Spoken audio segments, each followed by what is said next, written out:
Buenas noches a todos.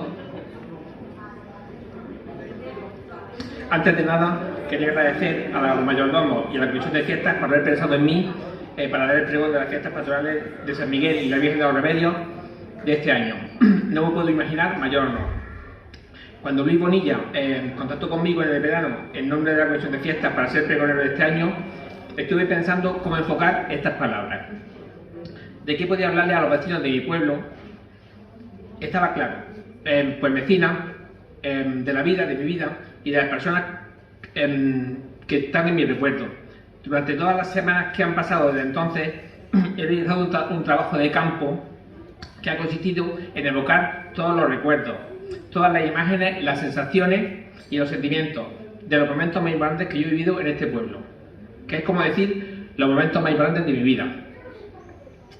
El lugar donde uno vive, sobre todo en los primeros años de la vida, condiciona su futuro, marca las líneas fundamentales de su existencia y lo hace, al menos así lo creo yo, por dos condiciones. Primero, por el paisaje que ves, que es el entorno de todos los acontecimientos que te suceden. Y en segundo lugar, por las personas que conoces y que seguro con más intensidad esculpen tu personalidad. Don Fernando Reynoso Suárez, uno de los científicos españoles más importantes del siglo XX, que fue referencia mundial, en la neurociencia, nació en nuestro pueblo en 1927. Su padre, médico, tuvo que huir a Granada al comienzo de la Guerra Civil. Fue catedrático de las universidades de Granada, de Salamanca y de Navarra, y miembro de numerosas sociedades científicas. Falleció en 2019. Don Fernando, que durante casi toda mi vida había sido para mí un desconocido, aunque mi padre de pequeño muchas veces nos hablaba de él y de su padre, empezó a resultarme familiar gracias a mi hermano Miguel. Mi hermano es médico de familia y neurofisiólogo, y en un congreso, en un curso al que asistió hace muchos años, tuvo la oportunidad de coincidir con este hombre. Y nada más tuvo que acercarse a él y decirle que era de Mecina Bombarón y quién era su padre para que don Fernando lo abrazase y le prestase toda la atención del mundo. A partir de entonces, entre los dos mantuvieron una relación personal bastante intensa. Y todo por el hecho común de que los dos compartían el mismo lugar de nacimiento, Mecina Bombarón. A partir del conocimiento de este ilustre mecinero, comencé a ver vídeos en internet de charlas o discursos suyos con motivo de la recogida de algún premio o el nombramiento de algún doctorado honoris causa. Y en bastantes ocasiones hacía referencia a su lugar de nacimiento, un pequeño pueblo de la Alpujarra de Granada, y hacía alusión a la certeza que él tenía de que haber nacido en este concreto lugar le había marcado su vida, y comentaba al auditorio que él estaba convencido de que nacer en un lugar como nuestro pueblo, que tenía un horizonte tan amplio, había marcado de alguna forma su personalidad. Un paisaje al sur tan despejado, donde en días claros se puede distinguir fácilmente el mar. Cuando oía esas palabras en su boca me sentía plenamente identificado. Que mis primeros años de vida yo lo haya desarrollado en este entorno natural, con esas determinadas características del paisaje, han determinado de una manera muy importante mi vida en el futuro. Alzaba la vista de pequeño mirando al sur y veía ese paisaje de montañas suaves pinceladas de almendros y olivos y un inmenso cielo azul en tu cabeza. Eso es impresionante. Recuerdo vivamente la sensación de placer que experimentaba en mi niñez durante las tardes noches del verano en la terraza de mi casa, en la calle El Ángel, frente al antiguo edificio de ayuntamiento, cuando miraba la sierra de Gádor, la contraviesa y las luces encendiéndose de jornada, cuando se agotaba la última claridad del día, sintiendo en mi cabeza el frescor de la brisa de verano, porque hace 40 años las tardes de verano eran fresquitas. El otro aspecto, y sin duda más determinante que el anterior, que forja fuego en la personalidad de un ser humano, son las personas a las que conoces en tu vida, especialmente durante los primeros años de ella. Durante toda mi vida, yo también, cuando yo camino por una calle del pueblo y me pregunta a una persona a la que yo no le resulto familiar y me pregunta que yo de quién soy, es decir, a qué familia pertenezco, solo tengo que decir que soy el hijo de Antonio el Cortijero. Con estas 5 palabras, cualquier vecino de Mecina Bombarón, aunque viviese en lo más alto de la Plaza Vieja o en lo más bajo de las Raíces, sabía perfectamente quién era yo, a qué familia pertenecía. Podía detallar mi árbol genealógico sin la menor dificultad, y después asentía, hijo también de Trina, la Malena. Idéntica experiencia pueden contar mis hermanos. El apodo Cortijero, que se acuñó para nombrar a la familia de mi padre, tiene su origen en un lugar de procedencia de mi abuelo paterno, José López Tarifa. Se crió en un cortijo de la Contraviesa, en el paraje denominado La Rambla del Banco. El apodo de él era otro. Le llamaban José el Cacho por la corpulencia de su cuerpo. Era un cacho de hombre. José el Cacho tuvo 7 hijos, de los cuales mi padre, Antonio, era el penúltimo. Vivían como casi todas las familias del pueblo de la agricultura, de los olivos, de los almendros, y él también tenía de las hortalizas, aunque él también poseía un poco de ganado. Dos de los hermanos mayores, Cristóbal y Manuel, emigraron después de finalizar la Guerra Civil a Argentina y no tengo ningún recuerdo de ellos. Otro de los mayores, Aurelio, se mudó a Almería, donde se ganaba la vida regentando un kiosco de prensa y de todo lo demás. Le fue bien en la vida y mientras vivió lo hizo de forma desahogada. En Mecina quedaron los otros 4 hermanos, José el mayor y Josefa, Antonio y Francisco, los 3 menores. Los 7 eran conocidos por su nombre de pila más el apodo Cortijero, un caso poco común, el cual el apodo de los hijos es diferente al del padre, que era José el Cacho. Desde que tengo memoria, recuerdo la unión que existía entre los hermanos, los 5 que vivían en España, el cariño y el respeto que se profesaban, la ayuda que se prestaban unos a otros en el momento en el que uno pedía a otro cualquier cosa que necesitase.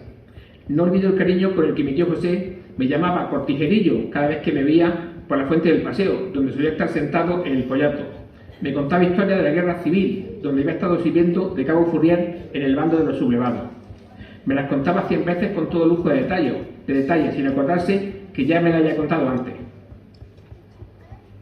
Recuerdo la tranquilidad y la cordura que acompañaban las palabras de mi tío Paco, la generosidad de mi tío Aurelio, que cada vez que íbamos a Almería a visitarlo nos colmaba de regalos, tebeos, revistas, golosinas, artículos en los que no podíamos ni siquiera soñar que nuestros padres nos comprasen por la modesta economía familiar.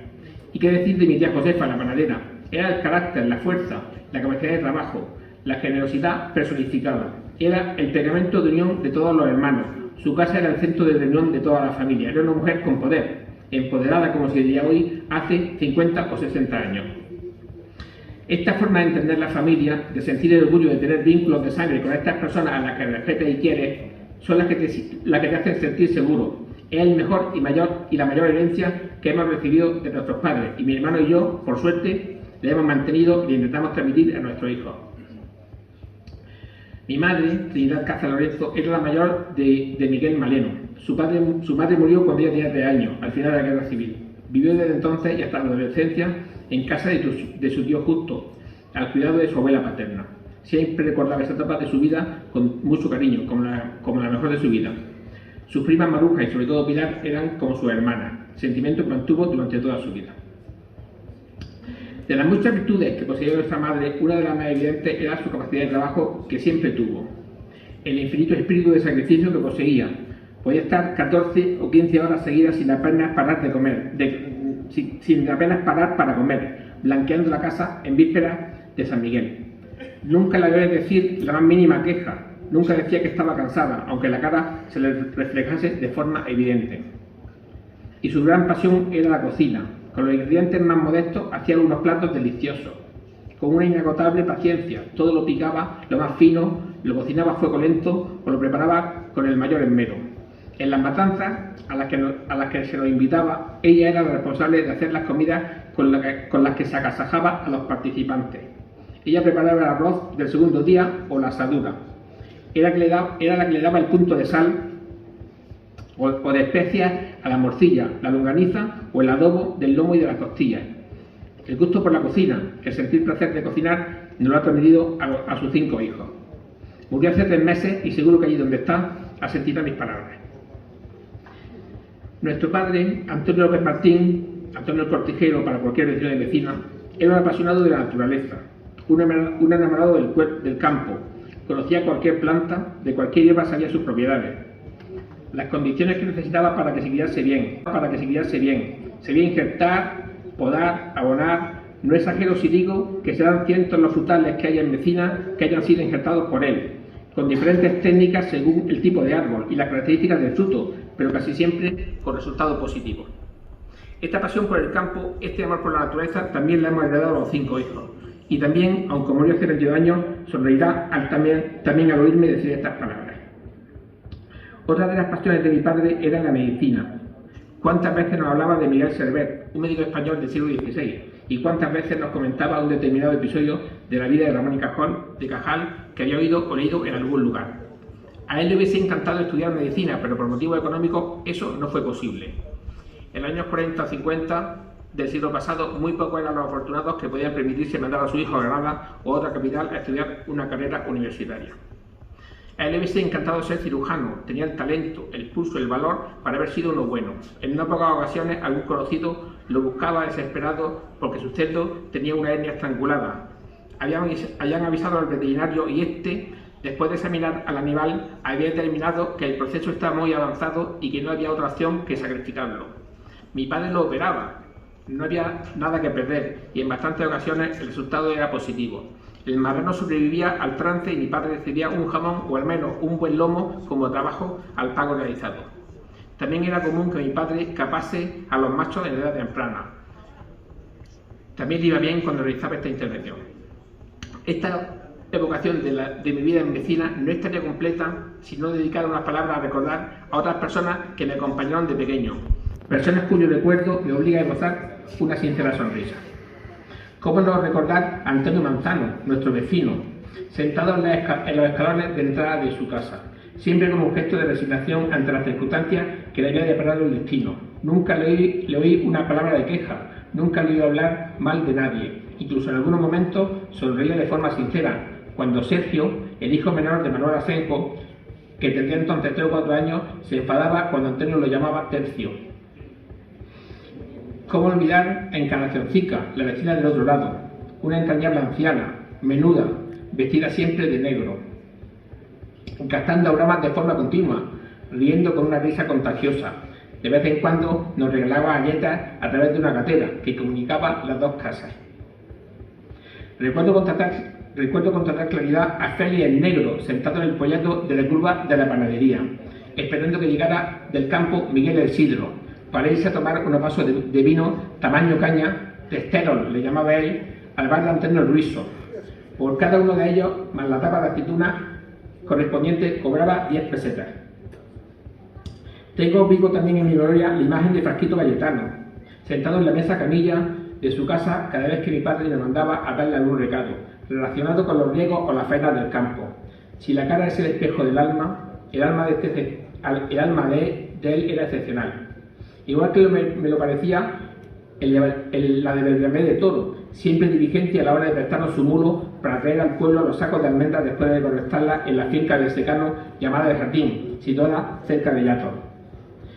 Cualquiera que tenga más de 25 o 30 años habrá visto muchas veces, igual que yo, Emilio Venegas regresando de las Nogueras, con un mancaje al hombro, seguido unos metros detrás de su hijo Paquito, que conducía un carrillo de mano.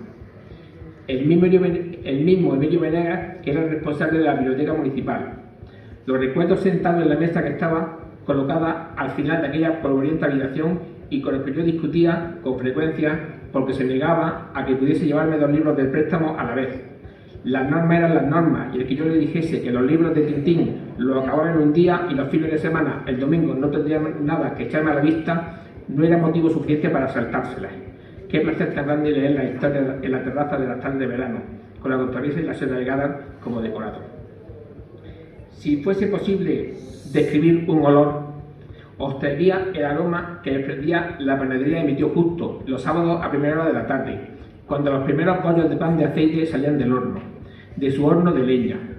Seguro que todos los que tenían edad para haberlo vivido lo recorréis igual que lo recuerdo yo.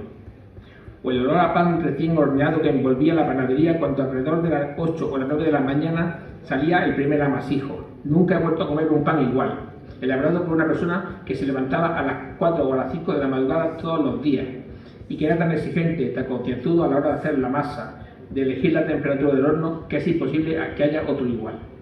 No me cabe duda de que esté donde esté, la tarea de elaborar el pan se la han encargado a él. Y no me puedo olvidar de mis amigos, compañeros de tantas aventuras desde que apenas andábamos hasta hace apenas 2 días. Juan Pavilo, Juan Barbero, Juan el Carnicero.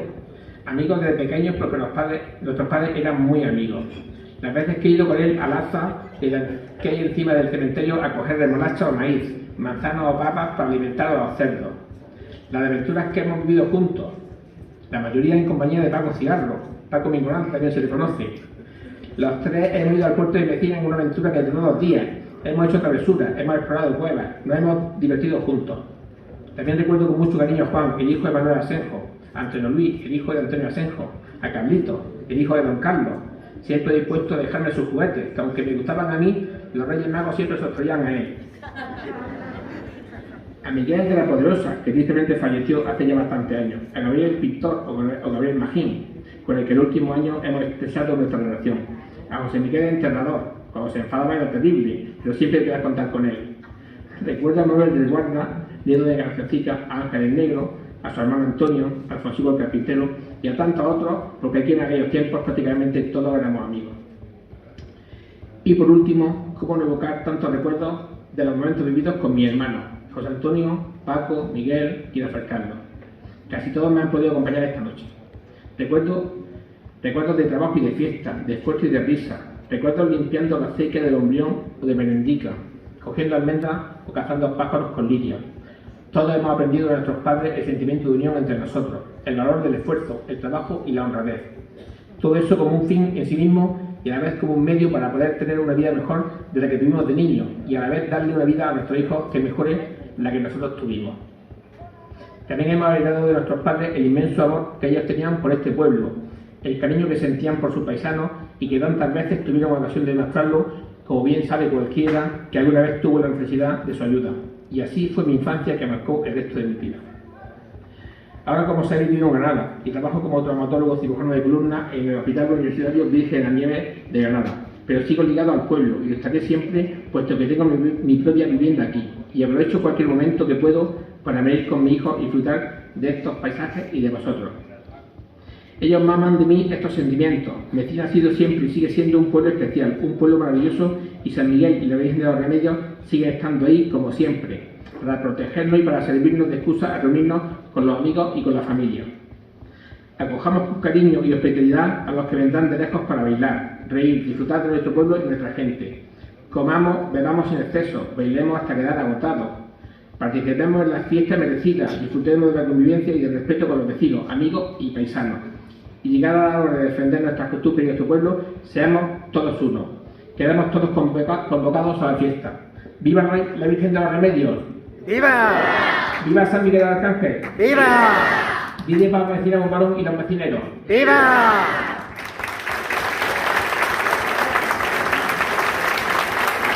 Muchas gracias.